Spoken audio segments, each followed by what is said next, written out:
Hello दोस्तों, तो हमने पिछली वीडियो में वृत्त के बेसिक चीज़ों के बारे में हमने अध्ययन किया था। आज हम 10th क्लास के 10.1 प्रश्नावली को हम आज करने वाले हैं। तो आइए, क्वेश्चन है कि एक वृत्त की कितनी स्पर्श रेखाएं खींची जा सकती है।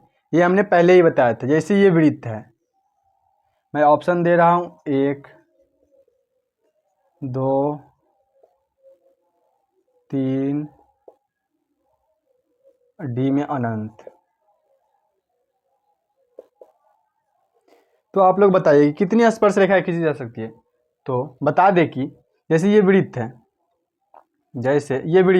वृत्त पर अनंत स्पर्श रेखाएं खींची जा सकती है। ऑप्शन नंबर इसका डी हो जाएगा। कैसे, तो हम बताते हैं। जैसे कि ये एक स्पर्श रेखा हो गया, यहाँ पर भी खींच सकते हैं, यहाँ पर भी खींच सकते हैं, यहाँ पर भी खींच सकते हैं, फिर यहाँ पर भी, यहाँ पर भी। मतलब कि एक वृत्त पर आप कहीं से भी कहीं से भी खींचिएगा तो स्पर्श रेखा अनंत खींची जा सकती है एक वृत्त पर। तो ये पहला क्वेश्चन का आंसर था। अब दूसरा क्वेश्चन कह रहा है रिक्त स्थानों को भरिए। दूसरा का पहला है किसी वृत्त की स्पर्श रेखाएं उसे डॉट डॉट बिंदुओं पर प्रतिच्छेद करती है। मतलब क्वेश्चन कह रहा है किसी वृत्त की स्पर्श रेखा उसे डॉट डॉट बिंदुओं पर प्रतिच्छेद करता है। कितने बिंदुओं पर प्रतिच्छेद करता है। जैसे ये वृत्त है और कोई स्पर्श रेखा है, तो ये वृत्त के कितने बिंदुओं पर स्पर्श किया। तो ये एक बिंदु पर, ये यहाँ पर स्पर्श किया, तो ये एक बिंदुओं पर स्पर्श करेगा। तो इसका आंसर हो जाएगा 1। मतलब किसी वृत्त की स्पर्श रेखा उसे एक बिंदु पर ही प्रतिच्छेद करेगी। स्पर्श रेखा हमेशा एक बिंदु पर प्रतिच्छेद करती है। तो चलिए आगे चलते हैं फिर।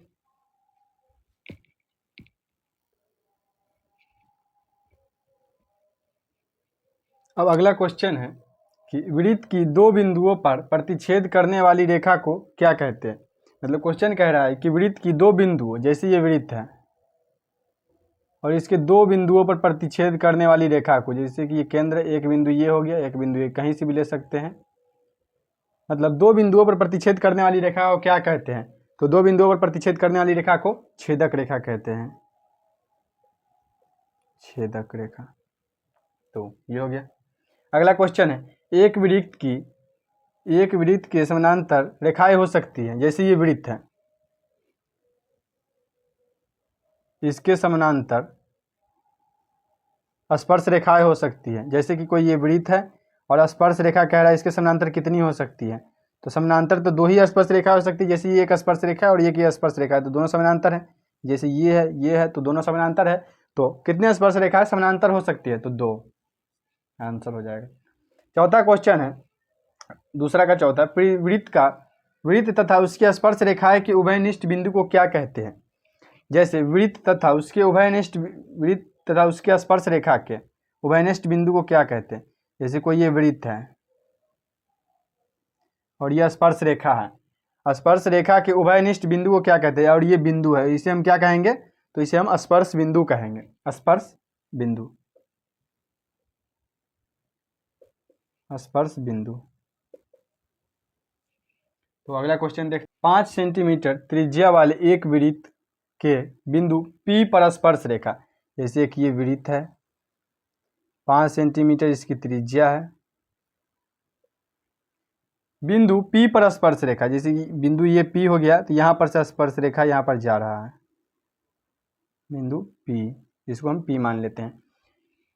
स्पर्श रेखा PQ पर जा रहा है, तो ये हो जाएगा Q। PQ स्पर्श रेखा जा रहा है और केंद्र O से जाने वाली एक रेखा को बिंदु Q पर इस प्रकार काटती है कि केंद्र से जाने वाली एक रेखा है, मतलब केंद्र से जाने वाली एक रेखा है,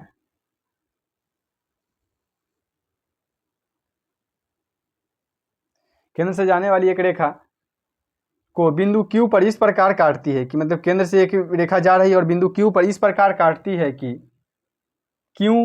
OQ बराबर, ये त्रिज्या O दिया हुआ है, O से जाने वाली रेखा त्रिज्या O की इस प्रकार काटती है कि OQ बराबर 12 सेंटीमीटर। मतलब यहाँ से यहाँ तक की दूरी 12 सेंटीमीटर। तो इसमें हमको मालूम चल गया है कि ये आधार है PQ, समकोण त्रिभुज एक बन रहा है। तो ये इसको आधार मान लीजिए, इसको लंबाई मान लीजिए। तो निकालना क्या है, हमको कर्ण निकालना है। तो कर्ण निकालने के लिए क्या करते हैं, कर्ण बराबर रूट अंडर, कर्ण बराबर रूट अंडर लंब square L square, L square लंबाई क्या हो जाएगा ओ क्यू, ओ क्यू का स्क्वायर माइनस ओ पी का स्क्वायर, ओ पी का स्क्वायर। तो ये क्या हो जाएगा, ओ क्यू कितना है, ओ क्यू है 12, 12 का स्क्वायर माइनस ओ पी कितना है 5 है, तो 5 का स्क्वायर। तो ये रूट अंडर कितना हो जाएगा, 12 का स्क्वायर 144 माइनस 25, तो इसमें से रूट में आ जाएगा, ये 14 में से 5 गया तो 9, ये बचा 13 में से 2 गया तो 11, रूट अंडर 119 सेंटीमीटर आंसर आ जाएगा। तो ओ क्यू का मान, पी क्यू का मान आ जाएगा, पी क्यू बराबर रूट अंडर 119 सेंटीमीटर। तो ये क्वेश्चन फिर से समझिए। 5 सेंटीमीटर त्रिज्या वाले एक वृत्त के बिंदु P पर स्पर्श रेखा पी क्यू केंद्र O से जाने वाली एक रेखा को बिंदु Q पर इस प्रकार मिलती है कि ओ क्यू बराबर 12 सेंटीमीटर दिया हुआ है, त्रिज्या भी दिया हुआ है। जैसे कि एक वृत्त है, पहले वृत्त ले लिए, फिर त्रिज्या 5 सेंटीमीटर है और केंद्र O दिया हुआ है और P स्पर्श रेखा स्पर्श बिंदु पर स्पर्श करती है। जैसे वृत्त के स्पर्श बिंदु पर स्पर्श करती है तो P से Q तक की दूरी हमको निकालना है और PQ एक स्पर्श रेखा है और ये भी दे दिया हुआ है हमारा 12 सेंटीमीटर OQ और त्रिज्या भी दिया हुआ है, तो निकालना है PQ कर्ण। जैसे कि एक समकोण त्रिभुज बन रहा है तो हमको कर्ण निकालना है, तो कर्ण बराबर, कर्ण यहाँ पर मान लीजिए उसको PQ का मान निकालना है।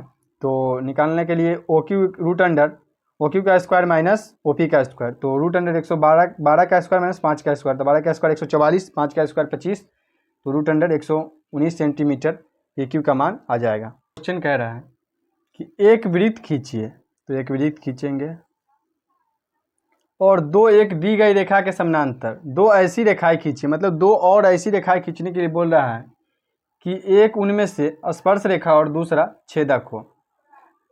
खींचिए, समानांतर खींचने के बोल रहा है कि दो ऐसी रेखा है जो समानांतर खींचना है और उसमें से एक स्पर्श और दूसरा छेदक खींचना है। तो ये स्पर्श रेखा हो गया और यहाँ से ये छेदक खींच लीजिए, दो बिंदुओं पर स्पर्श कर रहा है, मतलब ये दो बिंदुओं पर स्पर्श कर रहा है तो वो छेदक रेखा हो गया। तो इस क्वेश्चन का आंसर यही है। अब एक क्वेश्चन हम अपने तरफ से दिए हैं, आइए उसको हल करते हैं। तीसरे क्वेश्चन पर आधारित है, तीसरे नंबर का क्वेश्चन। 6 सेंटीमीटर त्रिज्या वाले एक वृत्त के केंद्र O से, जैसे एक वृत्त लेना है और यहाँ से यहाँ तक की दूरी 6 सेमी है और 6 सेंटीमीटर त्रिज्या वाले एक वृत्त के केंद्र O से, केंद्र ये O हो गया, यहाँ से 10 सेंटीमीटर दूर स्थित एक बिंदु, यहाँ से 10 सेंटीमीटर दूर एक स्थित बिंदु है 10 सेमी, जैसे ये बिंदु है इसको माना P